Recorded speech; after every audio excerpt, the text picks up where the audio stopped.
John Cena Appreciation Night. NHBWR podcast. Sorry, I got a little bit off track. Off track there. I'm your host, Kyle. There's my host, Brandon, beside me.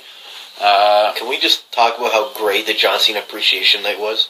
I don't even know if that was great. Actually, the only thing that was great was John Cena's expression on his face before I even... Okay, the ending segment with Triple H, that was amazing. That was great. That was probably the funniest thing I've seen on Raw in a long time. But John Cena, yeah, what did you do, bud? You got screwed over 3 of your Survivor Series teammates. And you gave up already. What happened is never give up. You gave up. You can't have that towel to the ring anymore. You can't. You gave up and you let the Authority back in. Look what you did. You had John Cena Appreciation Night. You should appreciate that. But anyways, guys, the World's Pro Wrestling Radio podcast here. Some topics that are trending right now. We'll just jump right into it. We got the Jerry Lawler / commentator situation. You guys already know. There are new commentating teams starting next week for Raw and Smackdown. Because Smackdown's now being, I guess they're trying to make it more relevant now that it's on Thursday nights, which I'm liking. Wednesday nights in Canada. Yeah. They're moving Jerry Lawler to SmackDown. And the SmackDown commentating team is going to be Michael Cole, Jerry Lawler, and Byron Saxton. The up-and-comer. And the Raw commentators will be JBL, Cole, and my man, King Booker T. Yes. Oh, hell no. Somebody just got bumped. Oh, shucky ducky quack quack. That's a shucky ducky quack quack moment right there. Anyways, I guess we've read that WWE has been wanting to move Jerry Lawler from Raw to SmackDown, even since before his heart attack, which is weird. I guess in a way they're trying to get SmackDown more relevant by moving Lawler over there. So now this is an excuse to move Lawler over there since it's a new SmackDown on Thursday nights. So, you know what? Good for him. Hopefully that makes SmackDown interesting a little bit more. I mean, they got Byron Saxton over there who, in my opinion, is like the Black Jim Ross, which he's sick. So that means no more JBL doing both shows. Yep, JBL's only got no double duty. He's got more time for the Cole and JBL show. I mean, great. Cole's got to do double duty, but you know what? Screw Cole. Yeah, it should be just called the JBL show. Yeah. But anyways, that's the situation with the commentators. We're going to just jump into the Royal Rumble, which is in 3 weeks now. Actually looks like an exciting Royal Rumble, as if you guys found out on Raw, the title match is now a triple threat with Rollins, John Cena, and Brock Lesnar. I think that's good. I like that a lot. Yep, that has the potential for a good match. Rollins basically has two chances at it. He can lose that match and then cash in right away. Yep, and slash, he could have 3 chances, depending on what I want to talk about the Royal Rumble now, is... will he be in it? Will he be in the Royal Rumble? Will the Royal Rumble be the main event this year, as it hasn't been in the last 2 years? Or will it be the co-main event and have the title match as the main event? Which we remember when Rock and John Cena faced each other, or Rock and CM Punk, that was the main event. Yep. And the Royal Rumble was the match before. Mm-hmm. I'd like to see the main event as the Royal Rumble, since it is the Royal Rumble pay-per-view. And that's what people look forward to the most. And then you can have that, you know what you can do? You don't even have to have the title match as a co-main event. Have it before that and have a cool-down match before the Royal Rumble, like a Divas match or something, and then have the Royal Rumble. You don't have to have both of them side by side. But other than that, like both matches, the Royal Rumble and the main event, are going to be sick this year, as in the Royal Rumble, there's going to have Reigns and Daniel Bryan in it. Who knows who's going to win it now? And you have the title match to see who looks like it's going to be the champion on the road to WrestleMania. I'm still going to say Roman Reigns is going to win the Rumble. That's my opinion. And I'm leaning on DB. I think they're going to give DB back his chance from being injured too, and they can hold off maybe on Roman Reigns, because 2014 was supposed to be DB's year. Yep. As a champion, he never got to do it. So yeah, that's that.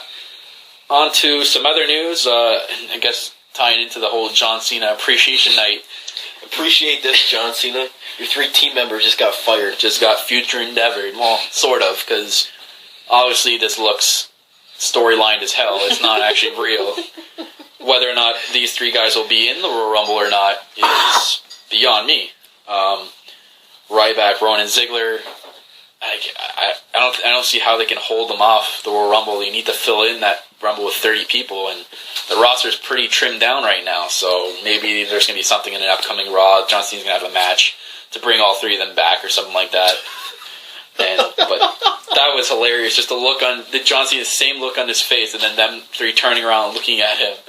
That's a priceless picture, right? It is a priceless moment. Yeah, that was a great John Cena moment. But it's interesting to see what they're going to do with these three guys. Since Ziggler, I mean, they keep burying his ass, and Rowan looks like he's a future up and comer, and then you have freaking Ryback, who knows what's going to do with. They don't even know what to do with Ryback. No more feeding time. Yeah. Meet on the unemployed table. We'll have to see either on Raw or Thursday Night Smackdown. Wednesday Night Smackdown. Well, for us, Wednesday Night Smackdown. And speaking of, this coming Wednesday night for us / Thursday for you Americans, Daniel Bryan is going to have his first match back. Talk about trying to make SmackDown relevant. And you're already kicking off with Daniel Bryan. That's probably going to be the main event on SmackDown for one. But Daniel Bryan, I mean, that's huge. That's who they haven't announced who's going to face yet, but that's huge for SmackDown. I'm definitely going to watch SmackDown now, which you don't usually do. Well, apparently we read today that he's been facing Luke Harper, or he's going to be facing Luke Harper at live events in the next month, which is good. At least he's going to house shows now and actually getting back to that full-time basis, which is a good sign. Other than that, that's that little bit of news. We're going to move on here to some little bit of Stardust news, because it's surprising how Stardust has some news on this channel. God. But I guess recently he got interviewed, and he told the reporter that we haven't seen the last of Cody Rhodes. Thank Christ. Thank God. I'm with you on that one. I'm sick and tired of Stardust already. Stardust is terrible. We need Cody Rhodes back. We can dash in Cody Rhodes. I mean, I know what they're trying to do, like, because Goldust is like on his way out, and they still want to stick to that Dust persona because they're all family. But you didn't have freaking Dusty Rhodes in the past as a Dust, as a Stardust or Goldust or anything like that. You don't have to. Cody Rhodes doesn't have to be a Dust. He's not being used to his full potential right now with this Stardust crap. No, it's pretty bad. I'm sure he hates putting those red contacts all the time too. Like, how can you wrestle with those things in there unless he's used to it? But you know what? It's a good sign that we're not having seen the last of Cody Rhodes. I'm happy about that. Yes, he needs to come back and be an IC champion and be relevant again, because this whole Stardust thing is getting way too old. And it's terrible. There's nothing wrong with Cody Rhodes. I even love his finisher. The Crossroads is sick. Yeah. Or that kick he does. I forget what he calls it. He like jumps off the top rope and he kicks the guy in the face. Disaster kick. Disaster kick. Yeah. Yeah, that's a great move. But other than that, that's a little bit of news from our boy Stardust. Yep. Call him that. A little other bit of news. This is actually pretty interesting. A former WWE creative member booked himself WrestleMania 31, meaning he already had what he thinks is going to be the WrestleMania 31 matches and what should be the WrestleMania 31 matches. Which after reading this, I kind of see it, and then I don't kind of see it. It's interesting, but then it's not. He has Cena versus Rusev, which can go either way. That's like, I mean, Rusev's faced all these American guys this last year, but he's never faced like a top American guy like John Cena, who's so patriotic.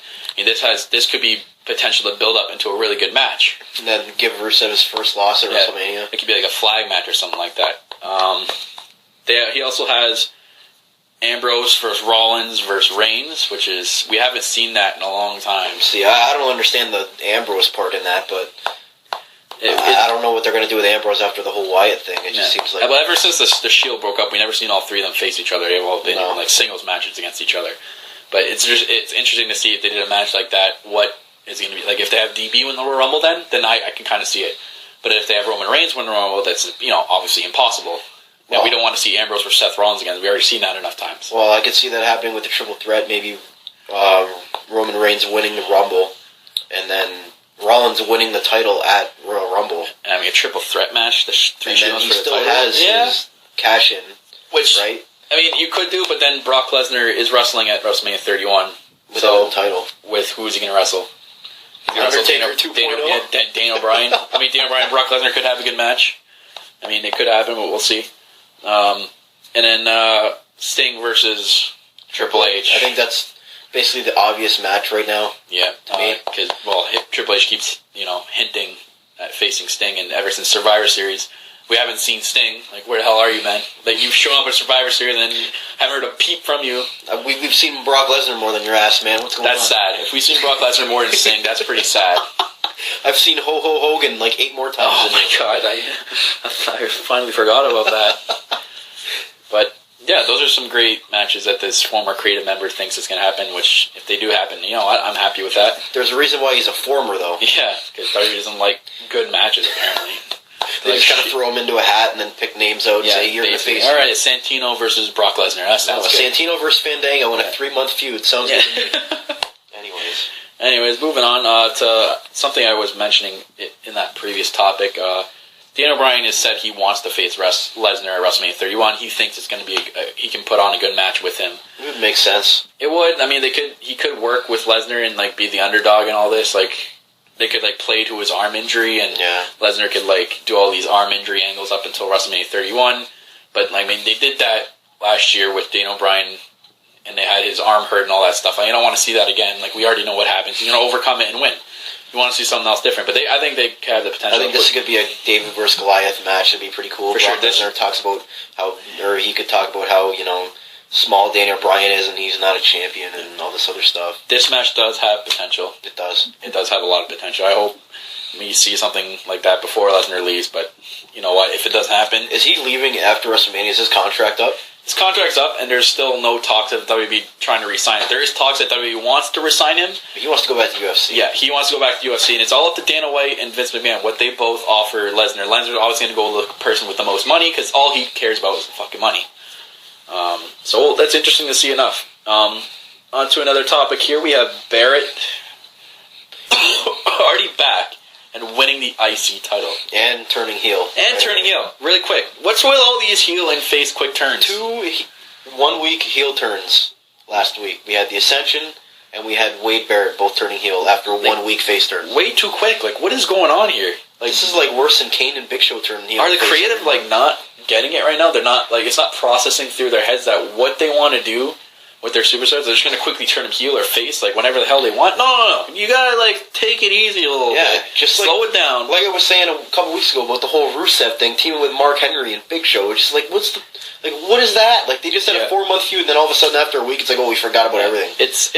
And what I also don't like is Barrett winning the title way too soon. I mean, you just had Ziggler win back his IC title. How many times are they going to screw Ziggler over with these terrible They gotta stop burying him. Stop burying Ziggler. He's the future. He's one of the future top superstars of the WWE. He's one of the next greats, like Shawn Michaels, Bret Hart, Triple H, Undertaker, The Rock, Austin. He can do it. He's one of those top superstars. He gets over with the crowd so well, and he has great potential. I just don't understand why he keeps getting buried.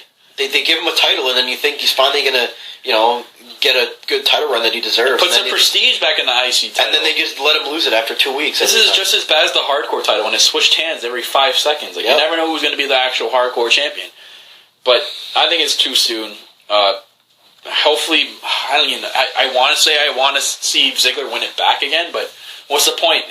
What's the point of seeing the title go back and forth? What's the point of getting happy for it when you're just going to lose it 2 weeks later and we're going to be even more pissed off about it? Yeah, I want them to do a really good IC title match at WrestleMania. Have like not like a battle royal, but like I don't know, like an Armageddon match, like a six-man match. Yeah, maybe a ladder match for it. Or a ladder match, yeah. If they're not going to have money in the bank, TLC match. Have a TLC match, like a 6-man ladder match for the IC title. Because remember, they used to do the Money in the Bank at WrestleMania. Those matches were sick. The Money in the Bank, the ones that Jericho made. Those matches were sick. Like you had the one year Jeff Hardy that did the leg drop off the ladder on Edge and it broke the ladder in half. You have all these crazy, like Mr. Kennedy giving Hornswoggle his finishing move off the ladder.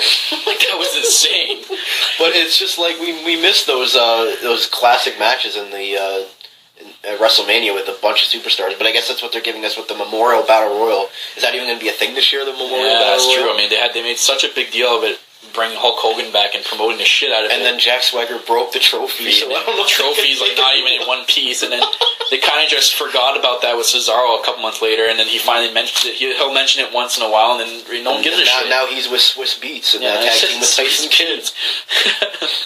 But if Cesaro could have the potential to win it twice in a row, I wouldn't mind seeing him win it twice in a row and actually give him a real push. Yeah, exactly. Piece of crap push that they considered a push last year. Him winning what he did to win that Battle Royal last year was insane. You had him pick up Big Show and throw him over the top. It was Hogan Andre 2.0. Exactly. And like the crowd went nuts. I remember we were watching that live. That was insane.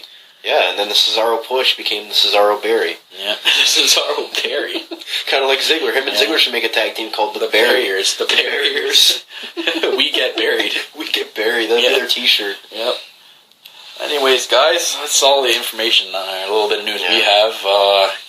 If there's any more, you'll be sure to hear from us in our podcast. If not, we'll be back at the Royal Rumble to give our Royal Rumble review. Hopefully it's a good review. It's a happy review, not a bad review, hopefully. I really hope it's a good review and we're not pissed off the entire show. Yeah. And have to hear No Self-Fill and what he likes, even though it was shit. Then again, whatever we like, No Self-Fill is going to go exact opposite, so. Yeah. Anyway. So, anyways, that's my host, Brandon, right there. See you later. I'm your host, Kyle.